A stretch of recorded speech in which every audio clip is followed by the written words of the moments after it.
दोस्तों, मैं आरिफ खान एक बार फिर क्राइम एक्सप्रेस न्यूज़ रूम से आपके सामने नए मुद्दों और ताज़ा खबरों के साथ।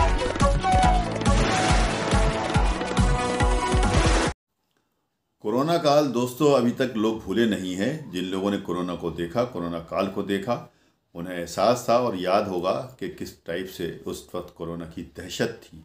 उसी से मिलती जुलती दहशत आजकल जो चल रही है, जिस बुखार को लेकर के, उस बुखार को कोई डेंगू कह रहा है, कोई चिकनगुनिया कह रहा है, कोई कुछ कह रहा है। बहरहाल उसका जो एक फेमस और जनरल नाम जो दिया गया है वो डेंगू ही दिया गया है। इस बुखार ने जो हाहाकार मचाई हुई है, उसने भी उसी तरह लोगों को परेशान कर दिया है। अब जिस तरह कोरोना काल में हुए थे, क्योंकि जिस तरह से कोरोना के अंदर में लोगों को सांस लेने में दिक्कत हुआ करती थी, उनके इलाज में या जिनकी इम्यूनिटी मजबूत थी वो तो बच गए थे, लेकिन जिनकी इम्यूनिटी कमज़ोर थी उनके इलाज के बावजूद भी उनकी ज़िंदगी नहीं बच पाई थी। यही कुछ चल रहा है आजकल इस बुखार के अंदर भी, कि जिनकी इम्यूनिटी मजबूत है या जिनको सही इलाज मिल पा रहा है वो तो बच रहे हैं, वरना इसके अंदर अब तक कई लोग एक साथ यहाँ से जहाँ वहाँ हो गए। लेकिन ये डेंगू भी ये न केवल रामपुर तक ही सीमित नहीं है, बल्कि ये कहते यह है कि तमिलनाडु से लेकर हरियाणा तक इसका प्रकोप जारी है। दिल्ली में है, हरियाणा में है, तमिलनाडु में है, उत्तर प्रदेश के तमाम शहरों में है, उत्तराखंड के अंदर है। ये ऐसा बुखार है कि इस बुखार की जो डेफिनीशन है वो दी तो नहीं जा सकती, लेकिन जिन लोगों को हो रहा है वो इस बात को ज़रूर बाद में बताएंगे आपको कि उनकी क्या हालत हुई है और किस तरह से उन्होंने इसको झेला है। बुखार में जो कमज़ोरी और जो परेशानियाँ जो सब कुछ हुई वो तो अपनी जगह पर हैं, लेकिन बुखार ठीक होने के बाद में लोगों को हफ्तों और महीनों रिकवर होने में लग गए हैं। लगातार उनके जिस्मों में दर्द होते रहे हैं, बॉडी पेन होते रहे हैं और तरह तरह की परेशानियां होती रही हैं। लेकिन इस डेंगू काल के अंदर जिस तरह रामपुर के लोगों ने जो परेशानियां उठाई हैं वो शायद ही कहीं के और लोगों ने उठाई हों, क्योंकि रामपुर एक ऐसा शहर है हमारा जहाँ पर स्वास्थ्य सेवाओं के नाम पर ये पंगु है। स्वास्थ्य सेवाएं के नाम के ऊपर रामपुर में कुछ भी नहीं है। अभी भी रामपुर के अंदर आप हैरत करेंगे सुन के या जान के, या आपको जानकारी होगी, पूरे ज़िले के अंदर रामपुर के एक एमआरआई की मशीन नहीं है। अगर आपको एमआरआई कराना हो तो आपको मुर्दाबाद जाना पड़ेगा या फिर बरेली या फिर रुद्रपुर और हल्द्वानी जाना पड़ेगा। यानी इतने बड़े डिस्ट्रिक्ट के अंदर जहाँ पे बड़े बड़े धनाढ़ लोग पड़े हुए हैं, बड़े बड़े पैसे वाले पड़े हुए हैं, मेडिकल क्षेत्र में काम करने वाले लोग भी बड़े पैसे वाले हैं, उन लोगों को ने भी किसी ने भी इस तरफ ध्यान नहीं दिया है कि कम से कम ये तो एक एमआरआई की मशीन लगा ले। इसके अलावा इस वक्त जो डेंगू को लेकर के जो लोगों को परेशानियों का सामना उठाना पड़ा है रामपुर के लोगों को, उसका बयान नहीं किया जा सकता। उसके सबसे बड़ा कारण यह है कि एक तो बेरोज़गारी और बेकारी के कारण यहाँ के लोगों के पास में इतना ही पैसा होता है कि वो अपना किसी तरह से खर्च अपना कर लेते हैं, अपने बीवी बच्चों को पाल रहे हैं, किसी तरह से उनकी रोज़ी रोटी चल रही है, घर परिवार चल रहा है। उस बीच में ये बीमारियां आ जाएं, इस प्रकार की लंबी बीमारियां आ जाएं, तो वो कैसे उसका इलाज करें। और उस पर सोने पे सुहागा ये कि जो डॉक्टर्स हैं यहाँ पे, चंद डॉक्टरों को छोड़ दें जो वाकई में इंसानियत के लिए काम करते हैं। बहुत से ऐसे डॉक्टर हैं जैसे राजीव अग्रवाल साहब हैं, सौरभ गुप्ता हैं, ये सब हैं, इन्होंने सबों ने इंसानियत के लिए काम किया है और बहुत अच्छे अच्छे काम भी कर रहे हैं। लेकिन कुछ डॉक्टर ऐसे हैं जो सिर्फ ऐसे मौके पे पैसा कमाने की मशीन बन जाते हैं, और मरीज़ जो पहले से ही परेशान होके आ जाता है उनके पास, तो उसको नींबू की तरह निचोड़ देते हैं। एक शवाद गेट के ऊपर एक हॉस्पिटल है, नया नया अभी कुछ दिन पहले ही बना है, वो कश्मीरी करके मशहूर वो हॉस्पिटल हैगा।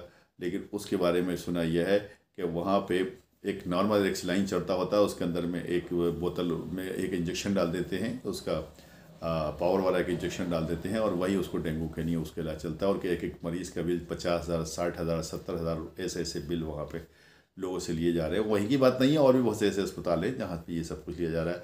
लेकिन उन अस्पतालों के अंदर जिन लोगों ने, डॉक्टरों ने बिना रहम खाए हुए लोगों को इस तरह से लूटा है, उनका हिसाब ज़रूर लिया जाना चाहिए। क्योंकि इसमें के जो हॉस्पिटल रामपुर में चल रहे हैं ये मानव के ऊपर अपूर्ण हैं। इनको ना तो फायर की एनओसी की उनको कैसे मिली हुई है, इनको एसटीपी प्लांट इनका कैसे लगा हुआ है, ये सब इसके लिए एक अलग मैं आपको एक खबर बनाऊंगा, खबर बता के बताऊंगा कि किस तरह से इलीगल तरीके से इस टाइप के क्लिनिक और अस्पताल खोल रखे हैं। लेकिन यहाँ पे जब लगातार अस्पतालों में जच्चाओं की मौत होती है और उसके बाद में कुछ नहीं होता, क्योंकि स्वास्थ्य प्रशासन कह लीजिए या कोई भी कुछ भी कह लीजिए, सब कहते हैं साठ गांठ मिली भगत के चलते सब कुछ रफा दफा कर दिया जाता है। तो ऐसे मौके पर कौन किस पर क्या कार्रवाई करेगा, ये बड़े सोचने की बात है। इस डेंगू बीमारी से लोगों को इस तरह निचोड़ा है कुछ डॉक्टरों ने कि उन्होंने जो सूत्रों की हमारी खबर है, उन्होंने इस डेंगू के महीने में ही कम से कम 2-2.5 करोड़ रुपए एक एक अस्पताल और एक एक क्लिनिक वाले ने उसने कमाए हैं। जिसकी मैं बात कर रहा हूँ कि शवाज गेट से निकलते ही जो एक क्लिनिक है जो कश्मीर के नाम से मशहूर है, उसने सुना है कि 2-2.5 करोड़ रुपए का काम किया है इस बीच के अंदर। और वैसे भी शहर के विभिन्न इलाकों में उन्होंने अब तक 50-60 करोड़ की ज़मीनें खरीद कर छोड़ दी हैं। ये हमारे पास में पुख्ता जानकारी हमारे सूत्रों के अनुसार जो है उसको हम आपको बता रहे हैं। और ऐसा नहीं है कि हम ये कुछ बात ऐसी हवा में कह रहे हैं। अगर इसमें कोई जिसको चाहे वो इंक्वायरी करा सकता है कि इस फैमिली के पास रामपुर में इतने करोड़ रुपए की ज़मीन जायदाद कहाँ से इकट्ठा हुई है। ये सब रामपुर की जनता को लूटा जा रहा है। सवाल ये नहीं है कि वो इलाज के पैसे नहीं लें, हम ये नहीं कहते कि इलाज के पैसे नहीं लें, लेकिन जिस तरह से यहाँ के लोग परेशान और बेकार हैं, जिनके पास पैसे की कमी है, तो उनके साथ रियायत भी बरतनी चाहिए।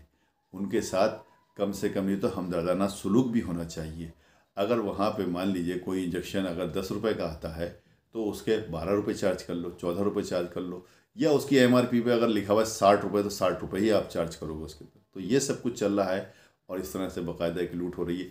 बहरहाल ये जो डेंगू है, ये डेंगू सिर्फ रामपुर में नहीं है, पूरे हिंदुस्तान में है। लोग सफ़र कर रहे हैं, परेशानियाँ उठा रहे हैं, इस इंतज़ार में है कि कब ख़त्म होगा, लेकिन अभी तो ये बजाय ख़त्म होने के आगे की तरफ ही बढ़ रहा है। कुछ लोगों ने पहले सफाई व्यवस्था को लेकर के भी उंगलियां उठाई थी और ये बात जायज़ भी है, सही बात है कि संचारी रोगों की रोकथाम के लिए सफाई व्यवस्था का अच्छा होना और सही होना बहुत ज़रूरी होता है कि नालियों में पानी इकट्ठा ना हो, गलियों में कूड़ा ना हो, फॉगिंग हो, लार्वा छिड़का जाए, ये सब कुछ किया जाए।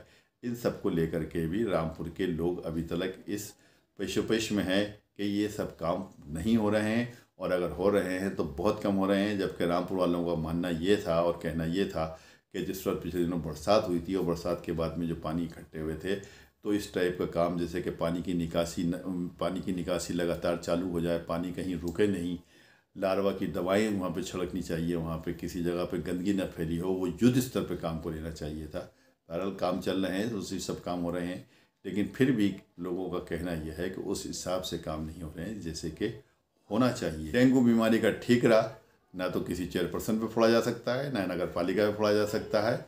हाँ, स्वास्थ्य प्रशासन के ऊपर ज़रूर फोड़ा जा सकता है, क्योंकि ये हर साल डेंगू होता है, इस बार कुछ ज़्यादा ही हुआ है। इससे निपटने के लिए प्रशासन के पास, स्वास्थ्य प्रशासन के पास में पहले से उपाय क्यों नहीं होते। रामपुर के सरकारी अस्पताल की इमारत किसी ताजमहल से कम नहीं है, लेकिन डॉक्टरों की कमी हमेशा से रही है यहाँ पर। अब डॉक्टरों की कमी के कारण किस तरह से मरीज़ों के साथ में इंसाफ होगा और किस तरह से मरीज़ों को अच्छा इलाज मिल पाएगा, ये विषय शुरू से ही गंभीर रहा है। इस संबंध में CMS ने, CMO ने, जिलाधिकारी ने शासन को लिखा है, सरकार को लिखा है, लेकिन इस तरफ कोई सुनवाई नहीं होती कि जितने डॉक्टरों की यहाँ पे डिमांड है उसको पूरा किया जा सके। जिस तरह से मैंने बताया कि प्राइवेट अस्पतालों की हालत है यहाँ पर कि प्राइवेट अस्पताल एक तो हैं नहीं, और जो हैं वहाँ पे लूटमार मचा रखी है कि वहाँ पे, और जितने मरीज़ हैं उसके हिसाब से वहाँ पे जगह भी नहीं हैंगी। गरीब आदमी जाए तो कहाँ पे जाए, लेकिन मामला सिर्फ गरीब आदमी का नहीं है, मामला पैसे वालों को भी आके रखता है कि पैसे वाले भी अगर अपना इलाज कराना चाहें तो कहाँ पे इलाज कराएं। बाहर जाते हैं तो बाहर उनके लिए जगहें नहीं मिलती। अगर मान लीजिए कोई पैसा वाला आदमी मुरादाबाद जाता है तो मुरादाबाद की भी यही कंडीशन है, वहाँ पे ये सब अस्पताल फुल चलते हैं। कहने का तात्पर्य ये है कि प्रत्येक वर्ष जब डेंगू आता है और इस टाइप से लोगों को परेशानियाँ करता है, ये सब कुछ होता है, तो सरकार के पास, जो सरकार बहुत बड़ी ताकत का नाम होती है, सरकार के पास ऐसी कोई ठोस तरकीब क्यों नहीं है, कोई ठोस उपाय क्यों नहीं है कि डेंगू की रोकथाम के लिए डेंगू आने से पहले ही वो काम शुरू करे और ऐसे काम करे, ऐसे उपाय करे कि अगर बिल्कुल ख़त्म तो नहीं किया जा सकता इसके नुकसानात को, लेकिन कम ज़रूर किया जा सकता है कि उसको कम किया जा सके। लेकिन हो उल्टा रहा है, नुकसानात बजाय कम होने के और बढ़ रहे हैं। अब देखना यह है कि ये कब तलक होगा। सबसे दिलचस्प बात यह है कि इतना सब कुछ होने के बाद में भी सरकार की नींद नहीं टूटी है अभी।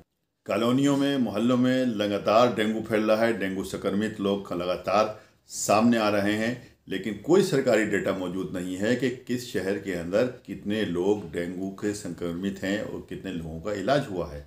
अभी तक सरकार ने इस तरफ कोई ध्यान ही देना शुरू नहीं किया है। बीच बीच में ये ज़रूर है कि स्वास्थ्य प्रशासन की तरफ से थोड़े बयान आ जाते हैं या जिलाधिकारी की तरफ से बयान आ जाते हैं कि डेंगू से निपटने के लिए ये किया जाए, वो किया जाए, ऐसा किया जाए, वैसा किया जाए, लेकिन ये सिर्फ बयानबाजी होती है, काम कुछ नहीं होता है। अगर काम हो तो फिर डेंगू इतनी ख़तरनाक कंडीशन इख्तियार ही नहीं करे।